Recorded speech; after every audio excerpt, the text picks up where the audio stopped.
have that hard counter, you need to grab it now. That's exactly what Tribe do. Yeah, I mean, the way to counter it, and it's always been the traditional way to do it, if you have a Saw and then a Celeste gets picked up against you, you go for the CP Saw. We saw it attempted earlier today in Europe, but it didn't work out. So maybe Rogue will try to do the same thing. Yeah, it didn't get the win, but it did work out pretty well. It was doing pretty well during the game. It just ultimately was not quite able to have enough going on for it. But coming into this one, I would not be surprised if it does end up going towards that CP Saw. It's something that I think Rogue, I know the individual players are perfectly fine with playing the CP Saw. Like, they've done it before, not in the competitive this season, but in the past, Hammy has definitely played that CP Saw quite a bit. With the Arden pickup, Tribe do to secure a top-tier roamer after banning Lyra. The Alpha, though, that's my question here. What is Tribe gonna play as a weapon power jungler with this Celeste? What are they gonna combine with her? Because with the Alpha also going over to Rogue, that's a very strong jungler that can play aggressive.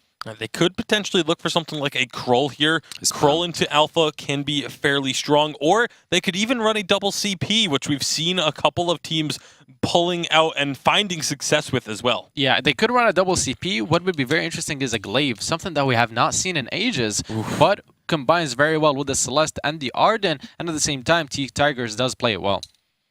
There's not much that T-Tigers doesn't play well, though. I think that's fair to say. He's an exceptional jungler. I'm curious to see how they will round this one out. Could even see something like a Rona jungle? Is that a possibility, or is that just a bit too far-fetched? It's a possibility, but it's not likely. Another possible situation, though, is putting the Celeste down into the jungle and then taking something in the lane that they think can go weapon power and do well against a Rogue. But it is going to be this Rona. So, again, you still don't know if it's going to be jungle or lane. Possibly could be a jungle Celeste or a jungle Rona. I don't know which one they're going to pull out, but they're looking towards the late game, that's for sure. Yeah, it's very possible, but without having the Celeste lane, you don't have the best wave clear against that Saw who's going to be trying to push down those turrets. Munchables is our new analyst with the prediction for that Rona pick. I mean, I don't want to self-proclaim myself as a prophet or anything, but no, seriously though, looking towards this game, definitely looking towards the late game for this Rona, for this Celeste, that surely means that the opponents have to play incredibly aggressive here. Yeah, and that's what the Saw is all about, is pushing in aggressively early. They could potentially even end this game before the members of Tribe are able to get farmed up, because with both the Rona and Celeste, they're both extremely gold dependent as well as level dependent. So they want to try and get a very late farm, and Saw can just prevent you from getting to a late game. Yeah, at the same time, I would say the Saw and the Grace are also very item dependent with that Echo being picked up on the Grace. So they need to get a couple of turrets early on, snowball the early game, snowball the mid game, so that they're able to just constantly push against the Celeste, never allow her to get to her late game scaling items. All right, now if we do get to this late game stage with things like a Saw and an Alpha, is that still a composition that can fight against these super late game picks like a Celeste?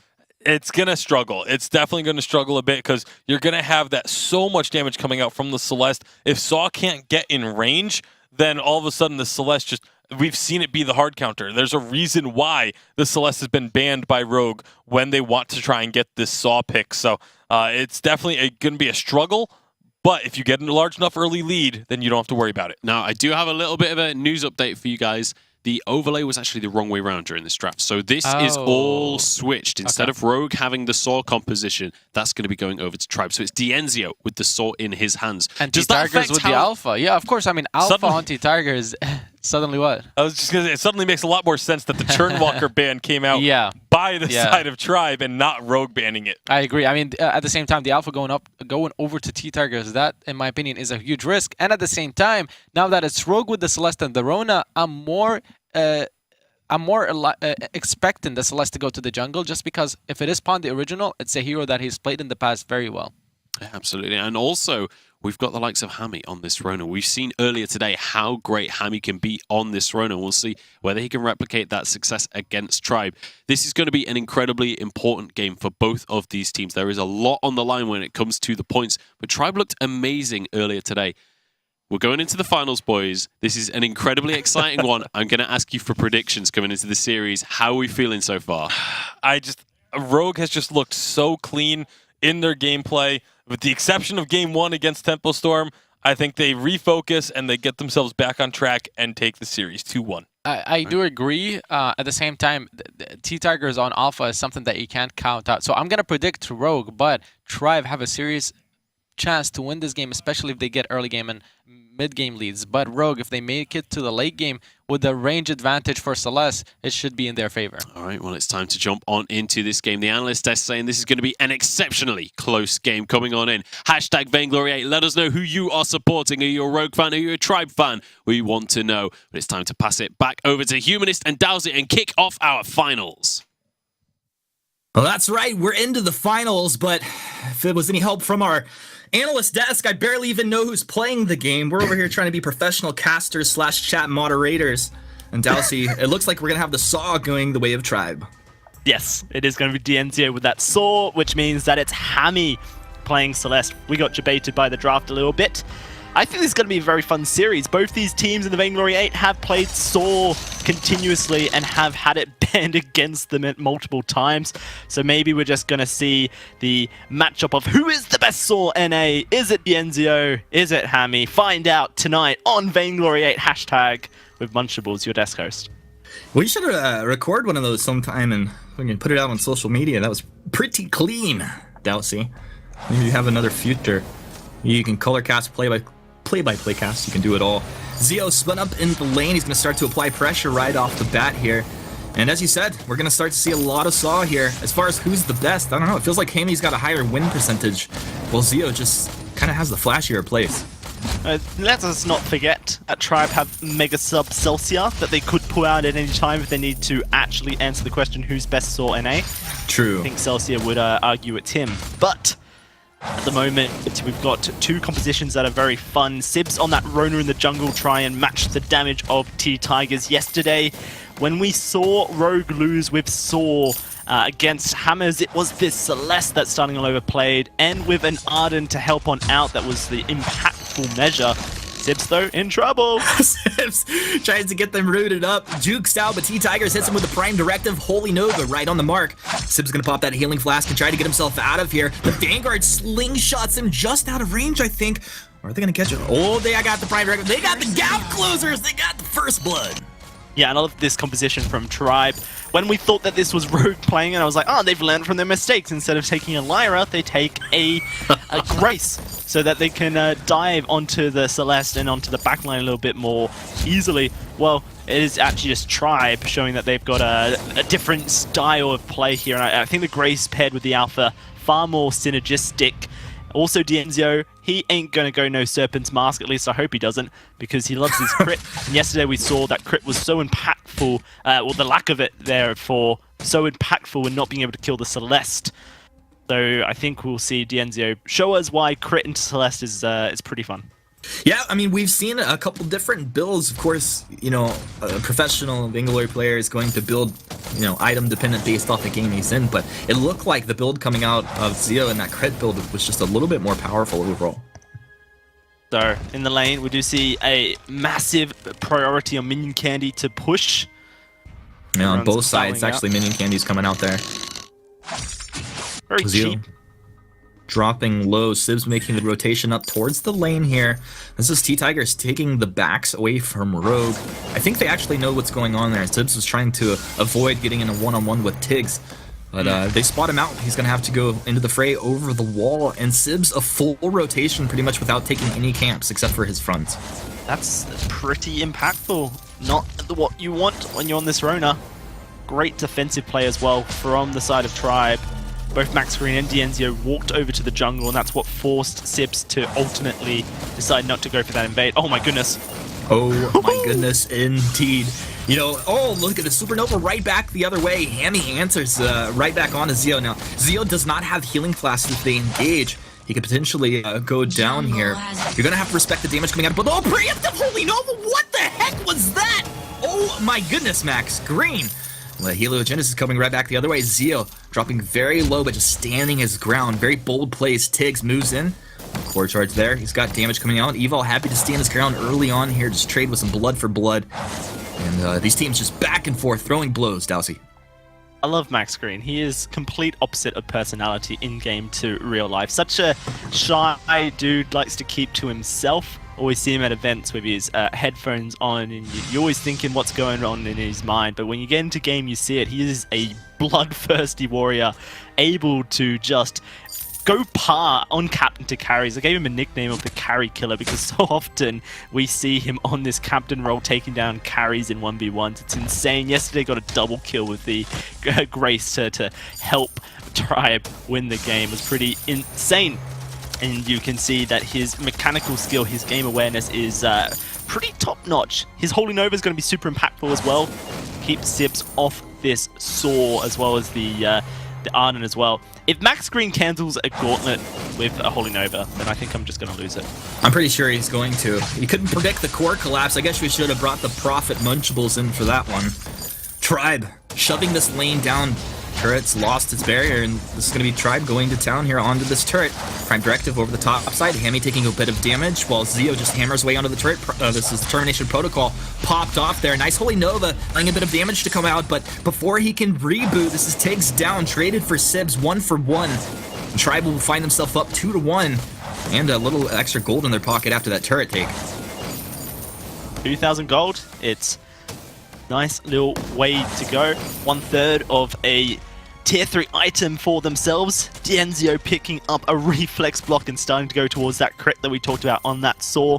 Reflex block is so important because of the fact that Hammy's core collapse can shut him down. It will stun him in place and force him to drop those stacks on the Saw that he spins up with, giving him that massive attack speed ability. So needs that reflex block so that he can avoid it. Hammy's core collapse have been pretty good so far. T-Tigers did sacrifice himself, but he sacrificed himself for the ultimate good. Saw push turret was succeeded in a fairly decent time.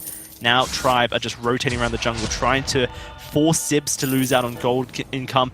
Remember how quickly we see Saw take a gold miner as well, though there is a minion candy on it. Means it will go down a little bit slower than usual.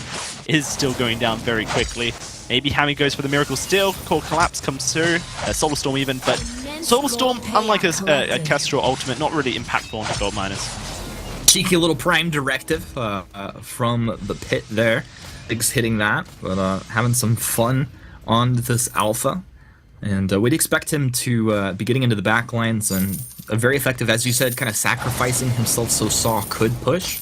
But that's always a really interesting case, like strategically, when a team does make that shot call, because they're weighing so many things in their head. They're like, okay, we're trading this kill right here for this objective, and I'd expect Tribe to be able to do it pretty well. Yeah, it was the TSM versus Cloud9 story. It was for objective, and TSM ultimately winning it out. Crystal Sentry. Who's that? Sentry TSM going who? down. Pardon? Just kidding. In week 3, not a lot of TSM here. That's very true. They are currently battling out against Tempo Storm in that 3rd place decider. Obviously, get a win for themselves and try and keep the point gap pretty close. Just a bit of a in-look of tomorrow. Tomorrow being next week, of course, because time works differently here in England. What is going on? Tempo Storm? No, not Tempo Storm. Rogue goes up against Cloud9. Round 1. That's going to be an amazing matchup with North America. TSM is going to face, potentially, Tribe in the semifinals again. There's a lot of things still going on for that Worlds race. So it's not all over, but right now, Rogue, if they can take this week 3 or split 2, they're going to start to build up that point lead that they so desperately want if they want to get #1 seed, give themselves a chance of getting that autumn placement into Worlds. TSM are kind of starting to fall behind. It's not what you expect, really, especially a final of this. Tribe versus Rogue in North America. We've just had a domination of TSM, Cloud9, and even Hammers for such a long time that it's so nice to see fresh faces fighting it out for that top spot. For my personal sanity, I've given up all expectations, Dowsy. So that's what's going on there. You know, as we look at Sibs on this Rona, and we've been seeing T-Tigers rotate through, just take his jungle time and time again. T-Tigers 52 last hits to the 28 of Sibs, plus a massive level advantage. And you can see it playing out here. Tiggs just so far ahead, he can jump in onto all 3. He has that Termination Protocol ready to go if he finds himself in danger. Zio moving forward, big damage. He trades the crit for Helio there. But Zio not coming out on top. In fact, Hammy feeling very good. A nice Solar Storm. Look at the aim on that Hammy. Man, one of the best players here in week 3. Now, Red Mist coming out. No termination protocol. T-Tigers, you made a mistake. And my question has been answered. How is Sibs going to find his way back into this game while Tiggs is just going to throw one over to him right there? Yeah, no, that was pretty mismatched plays coming out of Tribe. They just split on all fronts. Their coordination wasn't quite there. They could have looked to group up as a 3 and really put the pressure onto Hammy, but T-Tigers wanted to continue his farming domination over Sibs, and they paid for it. Rogue now with the ability to push this turret down. They're respecting Dienzio, though, not pushing up too far. Is going to just sit on half health. Looking at T-Tiger's build, usually we see Dragon's Eye as second item on Alpha, and usually I would say that is the optimal build, but I actually kind of like what I see from T-Tigers. When you go Broken Myth second on a burst type hero, you're saying, I really just want to burst someone. 100-0, burst them down, good night, goodbye. And if T-Tigers can do that to Hammy, then that Broken Myth has paid for itself. It will allow Tribe to take the Kestrel Celeste even off the map as quickly as possible. So I kind of really like this second item on T-Tigers in this scenario. But like you were mentioning, Sibs has fallen behind, and this is actually pretty hurtful towards Rogue. Despite the fact that they got that kill earlier, he really needs to get that breaking point. It is the breaking point of a Rona build. And without it, Sibs isn't going to have enough ramp-up damage over fights to be a threat. It's all going to rely on Hammy. I mean, this is a 2-level advantage. It was just 3 levels Tiggs over Sibs right now. So it's experience, it's farm. But it just feels like such a tough matchup for the Saw into the Celeste. I mean, we know this is the reason that it was drafted up, and we know that Hammy is great on this pick, as Zio is on the Saw, but it just feels like it's so much harder to execute on Tribe's composition. How are they actually going to get Saw into position without getting blown up? It's about getting Max Green and T-Tigers into position, like this. He's into position right there. Core Collapse comes down. Gauntlet from Evol. Zio, he's spun up, and Sibs is spinning right into the dirt. T-Tiger is trapped right in between those gauntlets. I didn't even see the Echo come out there. Now, the turret aggro's onto T-Tigers. That's going to help Rogue put him down. It's traded 1 for 1, but the turret also goes the way of Tribe. Max, nice Holy Novus. This is the Suppressing Fire coming out. Zio, bold move. You want to stay around here low. Oh, that crit! A bold move, okay. I get it. Well played, sir. Yeah, that was pretty much an overstep of magnitude from Hammy. Kind of forgot that Saw was a thing. And there's that crit just eating through the health bar. This is why I was so upset with the Sturpin's Mask build that came out of Hammy yesterday when he played Saw into the Celeste, is because with crit you eat up through her. Celeste is going to build 4 damage items, and then she's going to build defense, and that defense is always going to be an Aegis. She needs the shielding against an Alpha, and she needs the ability to block up any CC that comes her way. It's very unlikely that it's armor coming out of Hammy, which means that the crit is going to be so impactful against the Celeste, going to provide so much value and worth. Right now, Tribe have a massive gold lead. They've continuously pressured objectives, traded lives, and I like the way they just kind of used T-Tigers as a turret tanking machine whilst he was rebooting to finish that turret off. Dienzio kind of just figured, you know what, it's all about objectives and Saw push turret. They've got S6, or about 5,500 gold lead at this 13-minute mark. Hammy needs to get a clockwork on a line. That is what makes a Celeste so powerful. In fact, I would have said he should have prioritized it over Broken Myth. Even as a second item, Dragon's Eye, Clockwork, Broken Myth, Eve would have been a fairly decent build path just because it provides so much power. Maybe a fight going out here. Tribe, they take this Crystal Sentry. Max Green moves in with a Benediction. Holy Nova onto Sibs. The Core Collapse lands on the 2 to peel Tribe off. They're going to go ahead and move themselves back. Zio using that roadie run. This is a tough place to be in. It almost feels like, you know, in that last engagement up near the turret there as Tribe were pushing, Sibs did jump in trying to get onto Zio, but he just got destroyed immediately. But if Sibs isn't able to get in, like, what's he do? He needs to build defensive, he needs to have a breaking point, he needs to have all the items in the world, but because he's Rona in the jungle, his gold income is limited. So he relies on Hammy's damage output so that he can kind of just spin to win, build up the stacks. They're not even going to get this turret here, it seems. Well, it looks like they want to, but a little bit of poke here. Now, I see how Zio eats a little bit of that supernova damage. He must have picked up some defense. Yes, he did. He picked up that Aegis there. You could see that was significantly less damage coming out of the Celeste onto the Saw as far as this trade and damage. Rogue marched forward. This is Hemi. You know, we talk about the Celeste so good at taking objectives as well. That turret getting melted down from range. Rogue don't have to really put themselves in too much danger. The T-Tigers, unless he catches you with the Prime Directive from downtown, he'll block off the first gauntlet there. Evil did echo that one. He has another ultimate ready to go. If Tribe move forward. Now Zio starting to drop low, but we have Divine Intervention plus the Fountain out of Max Green. That's a big deal. Max also has that Echo now, so that's double Divine Intervention. That's another great way that Saw can stand his ground. Yeah, and we talked about, well, we didn't talk about, we just saw how impactful Divine Intervention is onto a key target when there is no Poison Shift. Rona does have Mortal Wounds built into her Foe Splitter, but Sibs needs to be able to get on into that backline, onto the Saw to apply that Mortal Wounds. It's not as consistent as a Poison Shift is. Breaking Point is finally completed, as well as a Clockwork. Massive, massive power spike for the Rogue squad now. This is when they can feel slightly more comfortable taking team fights. Echo's not up for another 70 seconds, and Tribe, they know they take this Kraken very quickly. They want Rogue to come to them, start up a team fight. Max Green is not close to the fight either. Can they get it? Solar Storm through! Oh, it's secured by T-Tigers. Max Green jumps in. Little Benedict there. And Rogue, that was nearly a steal there. They'll all recall back. They're going to grab some fresh infusions, so they're ready to go here. Well, actually, everybody except for Hemi. Hemi overestimated the damage that a Solar Storm does. I already said Solar Storm doesn't really do much damage to Goldmine or Kraken. You would have been far better to try and lay down a double Helogenesis. With the Clockwork, it's a second cooldown. He probably would have been able to get a Supernova off in that period of time, and it would have done far more damage to the objective. Hindsight 2020, here comes the Kraken. It's such a dangerous position for Tribe to fight here. Hemi still in a very good position to lay down some damage, take a team fight here with Clockwork now intact. Nice positioning from Zeal, who used the boots to get onto Hemi there, forcing Hemi back. The turret is down. Saw push turret, Kraken push turret. Zeal gets low, Graze heal Saw.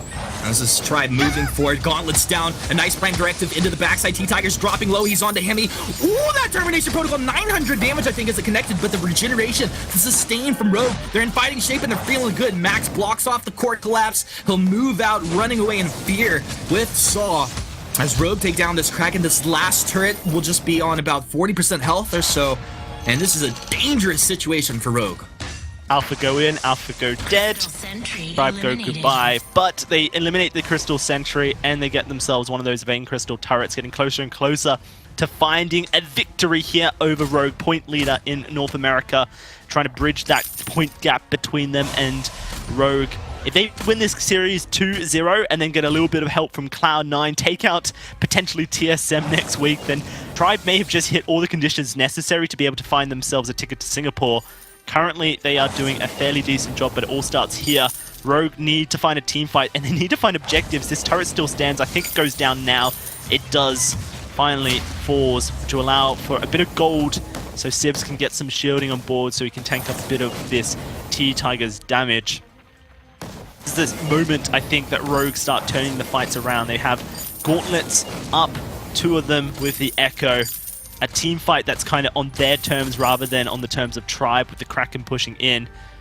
They lose this next team fight, it's very clearly game here, Humanist, but I think they have all the ingredients necessary to make a Rogue win.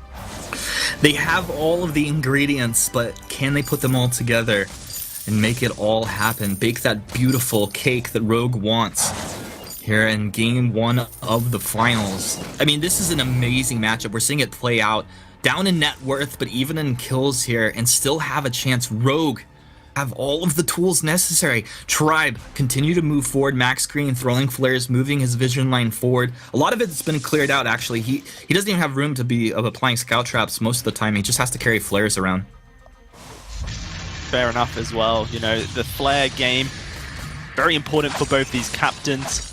This is it. Kraken started up, melting away once more. Solar Storm. You called it. That's going to be the War Treads into a blind gauntlet, but he's got another. We're going to see the second gauntlet come down. No, Evil! We called you a god one too many times. It's gone to his head. This is going to be the Kraken taken by Tribe. Now Zio, he's spun up. He's got boots up in 8 seconds. We'll see how it plays out. If this is not contested, Rogue have the damage to take this Kraken down. I don't know. Okay, finally, Tribe will finally start to collapse in around here and force Rogue back.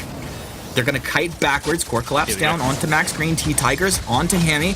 The red mist starting to come out. Sibs trying to do something. Having his first impact of the game. T-Tigers termination protocol popped off. Sibs moving backwards. This is just the kite game right now. They want to get damage down onto Tribe. Another deep prime directive. Sibs spins again. 1100 heal coming out on the divine intervention. no. But look at that damage as Hammy gets exploded. Hammy had the damage himself, but Zeo Saw moves in. If you have 1 health, you have enough to be putting Rogue down. Tribe have done it 20 minutes in, making Saw work one more time. A beautiful execution. This is going to be game 1 going to Tribe. Yeah, that's going to be 1-0 to Tribe in the standings, but more importantly 1-0 on the Greatest Saw NA battle we have going on in here in the finals. What's more important, Humanist? A ticket to Worlds or being able to say you're the best Saw NA? I think I know what is more important, and obviously exceptions would agree it is Saw.